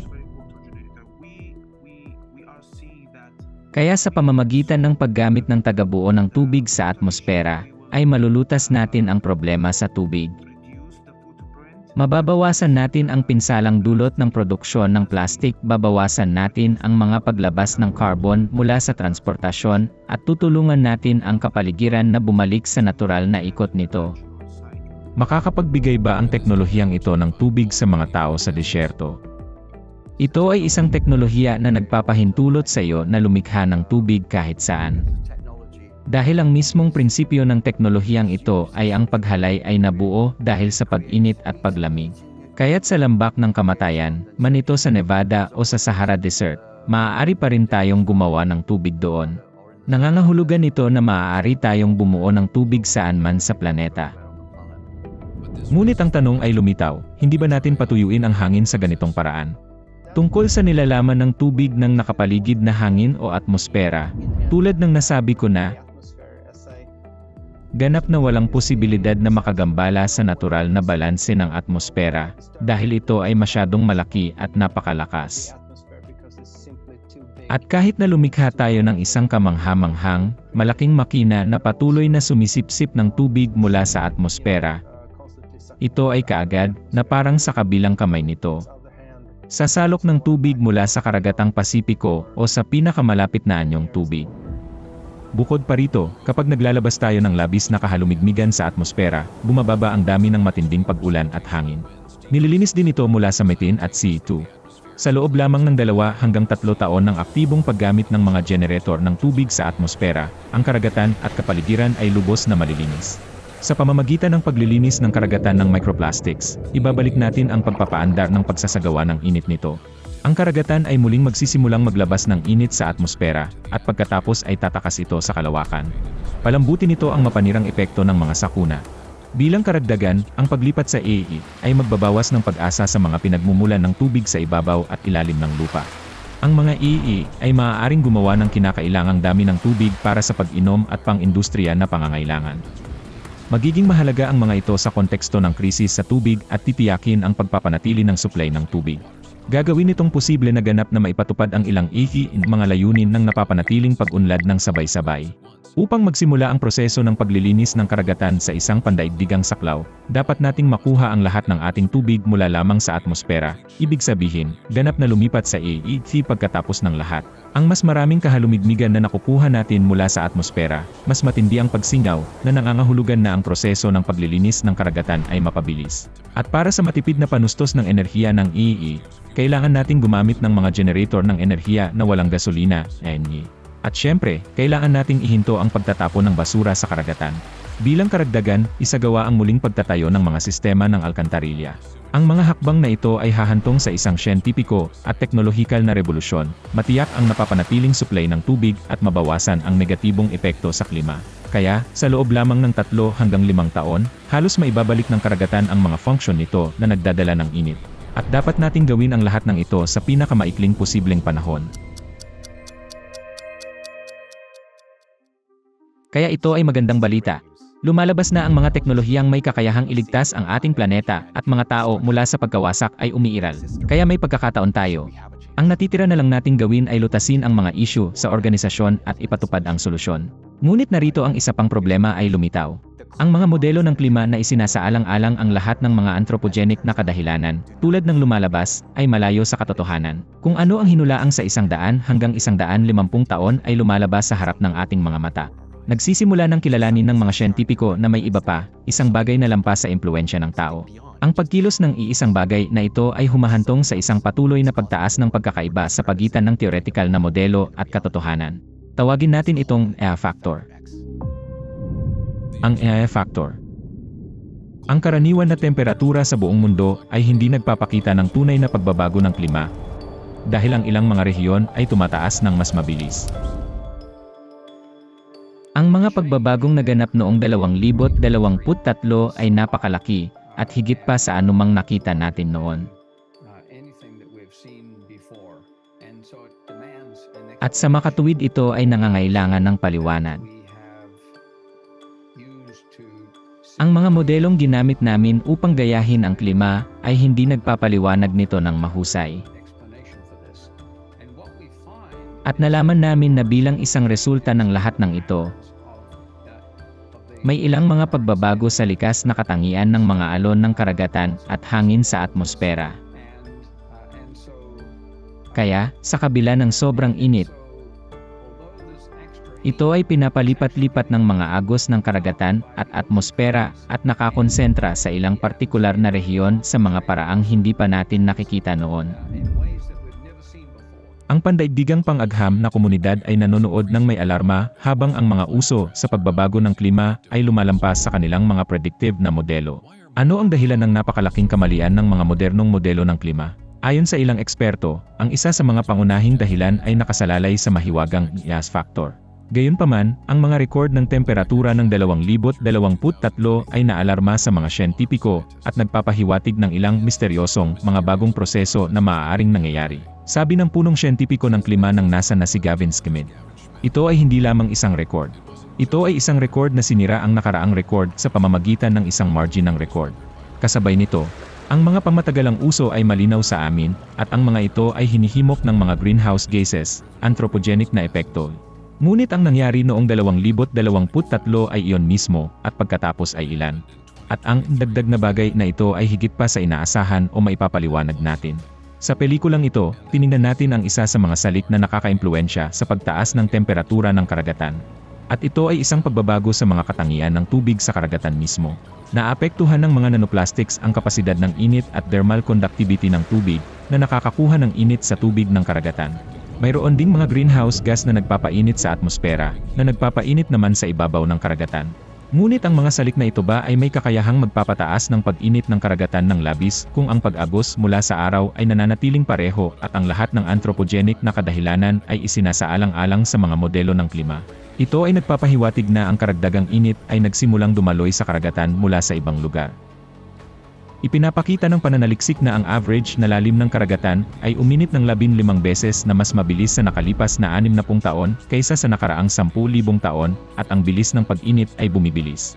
Upang mapainit ang malalim na mga layer kung saan ang mga sinag ng araw ay hindi tumagos, isang malaking halaga ng enerhiya ang kinakailangan. Halimbawa, sa baybayin lamang ng kanlurang Antarctica, nangyayari ang kakaibang pag-init ng malalim na tubig ng Weddell Sea. Habang ang itaas na 700 metro ng tubig ay halos hindi uminit, sa mas malalim na mga layer ang temperatura ay patuloy na tumataas. Mayroong ilang mga paliwanag para sa anomalyang ito, ngunit wala pa sa mga dahilan ang 100% na naitatag. Irikia, Ibea, Ord News 20230-4 Radar Satellite Reveals Previously Unknown, na. Saan nanggagaling ang sobrang init sa kalaliman ng karagatan? Ito ay pinaniniwalaan na ang init mula sa bituka ng lupa ay hindi gaanong mahalaga at maaaring mapabayaan. Ngunit marahil ay minamaliit natin ang kadahilanang ito. Kung tutuusin, limitado ang ating kaalaman sa kalaliman ng karagatan. Ang katotohanan ay higit sa 70% ng SIB ay matatagpuan sa lalim na higit sa 3,000 metro.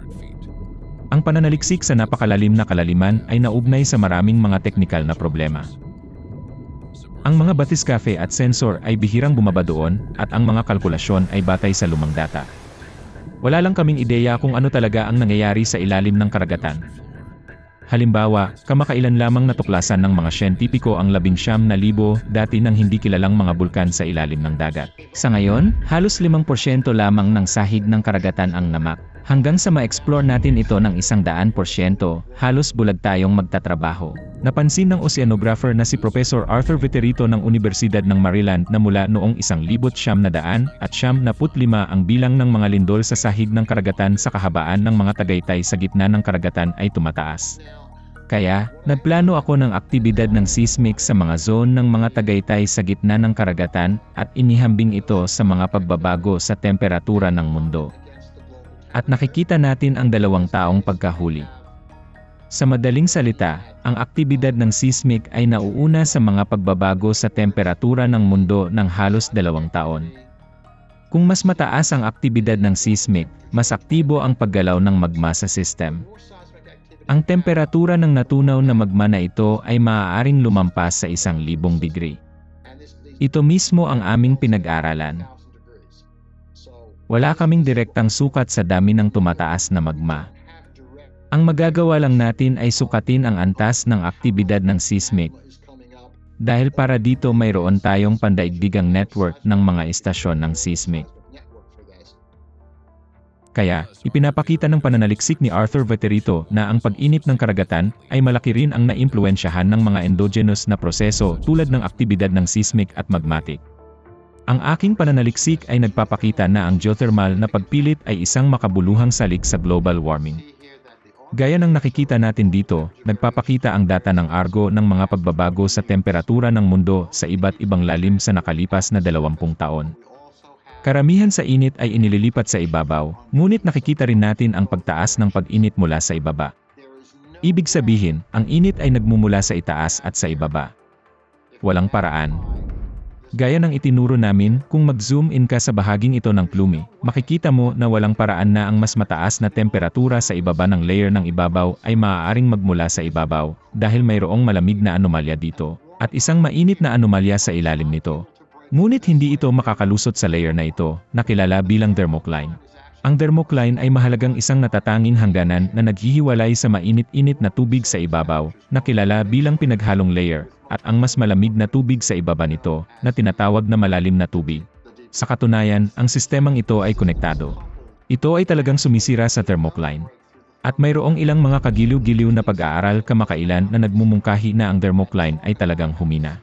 Nangyayari ito kasabay ng pagtaas ng aktibidad ng panlindol sa mga tagaytay sa gitna ng karagatan zone. Ito ay hindi lamang isang random na kababalaghan. Kaya, ang tubig sa ibabaw ay mas malamig, at sa ilalim nito ay mas mainit. Naiintindihan mo ba? Ito ay katibayan na ang init ng geothermal ay tumataas mula sa pinakamalalim na kalaliman hanggang sa ibabaw. Ang pagtaas ng kumbeksyon ng init ay higit na nagpahusay sa prosesong ito, nagpapahina sa thermocline, at nagpapataas ng nilalaman ng init ng karagatan. Kami ay nahaharap sa isang bagong katotohanan, ang IEAS factor. Lumilitaw na ito ang pangunahing dahilan ng pagkasira ng kondisyon ng planeta, na naging kapansin-pansin nitong mga nakaraang dekada. At pinapalala lamang ng micro at nanoplastics ang epekto nito. Gayunpaman, nananatili ang isang mahalagang tanong, ano nga ba ang IEAS factor, ang puwersang nagpapainit sa tubig sa malalim na karagatan? Ang mga siyentipiko ng Alatra ay pinag-aralan ang IEAS factor na naugnay sa mga pagbabagong nagaganap sa loob ng planeta sa loob ng halos 30 taon. Ito ay isang independenteng internasyonal na grupo ng mga siyentipiko mula sa iba't ibang larangan ng agham, mula sa pisikang nuklear at astrophysics hanggang sa heolohiya, matematika, biolohiya at medisina. Nakipagtulungan sila upang magsagawa ng komprehensibong pananaliksik, kabilang ang pag-aaral ng klima at mga pagbabago sa geodynamic. Batay sa isang masinsinan at pangmatagalang pagsusuri ng data, isinasaalang-alang ng mga siyentipiko ng Alatra ang E-factor LAA bilang karagdagang init na dulot ng pagtaas ng magma dahil sa mga paikot na proseso. Ang pangunahing siyentipikong data at mga rekomendasyon para sa pagkilos sa klima ay matatagpuan sa ulat sa pag-unlad ng mga sakuna sa klima sa lupa at sa kanilang mga sakuna na bunga. Ang ulat na ito ay iniharap sa Vatican ni Alatra President Marina Ovchinova ng personal kay Papa Francis. Matapos suriin ang datos na natanggap ng Vatican, ang kilusang Alatra ay tumanggap ng apostolikong pagpapala ng kanyang kabanalan para sa mga pagsisikap nito sa larangan ng klima at ekolohiya. Ang ulat ay iniharap din sa COP16 sa Colombia at sa COP29 sa Azerbaijan. Nakatanggap ito ng mataas na papuri mula sa mga eksperto sa larangan ng klimatolohiya at ekolohiya. Ang ulat ay kasalukuyang magagamit para sa pagsusuri sa opisyal na website ng kumperensya ng at sa Alatra website. Ang paglutas sa problema ng pagprotekta sa planeta at mga tao sa harap ng pandaigdigang pagbabago ng klima ay nangangailangan ng pinagsama-samang pagsisikap ng buong siyentipikong komunidad. Walang isang bansa o organisasyon ang makakalutas sa problemang ito ng mag-isa. Tulad ng nakikita natin, ang sitwasyon ay naging medyo nakakaalarma. Bilang karagdagan sa mga kilalang dahilan ng pagbabago ng klima, may mga karagdagang salik na nananatiling hindi gaanong nauunawaan at nangangailangan ng karagdagang pananaliksik. Ngunit ang kahirapan ay ang lahat ng ito ay kailangang gawin sa mga kondisyon ng patuloy na pagtaas ng pagkasira ng klima. Sa madaling salita, ang oras ng sangkatauhan upang tumugon sa pagbabago ng klima ay lalong magiging maikli. Gayunpaman, ang malawakang pagpapatupad ng mga generator ng tubig sa atmosfera ay isang kritikal na hakbang patungo sa paglutas ng krisis na ito. Pagkatapos ng lahat, gagawin posible ng teknolohiyang ito na linisin ang karagatan ng daigdig mula sa micro at nanoplastics, ibalik ang ikot ng tubig at balance ng thermal ng planeta at, sa huli, patatagin ang klima. Sa pamamagitan ng paggamit ng mga IEA, magkakaroon tayo ng napakahalagang panahon upang mapanatili ang siyentipiko at industrial na potensyal ng sangkatauhan, at sa paglipas ng panahon, lilitaw ang pag-asa at pagkakataon. Kasabay nito, kailangang lumikha ng mga kondisyon sa lipunan na nagpapahintulot sa mga siyentipiko mula sa lahat ng mga bansa na hayagang magtulungan, malayang magbahagi ng kaalaman at magtulungan para sa interes ng sangkatauhan at para sa kaligtasan nito. Upang makamit ang layuning ito, kailangan ang pandaigdigang kapayapaan, pangmatagalang kapayapaan sa pagitan ng lahat ng mga bansa. Sa ilalim lamang ng mga ganitong kondisyon ay tunay nating makakaharap at malalampasan ang krisis sa klima. Nais naming i-highlight na ang mga ideya at direksyon ng pananaliksik na ipinakita sa dokumentaryo na ito ay nag-aalok ng maaasahan at praktikal na mga diskarte sa pagtugon sa mga hamon sa pagbabago ng klima na kinakaharap natin ngayon. Ang kanilang detalyadong pag-aaral ay hahantong sa isang pambihirang tagumpay sa pag-unawa sa mga prosesong nagaganap sa ating planeta. Nasa ating mga kamay ang kapangyarihan ng pagbabago. Sama-sama, maaari nating gawing mga pagkakataon ang mga hamon upang makamit ang hindi kapani-paniwalang pag-unlad. Panahon na para kumilos para sa planeta, para sa ating sarili, at para sa mga susunod na henerasyon.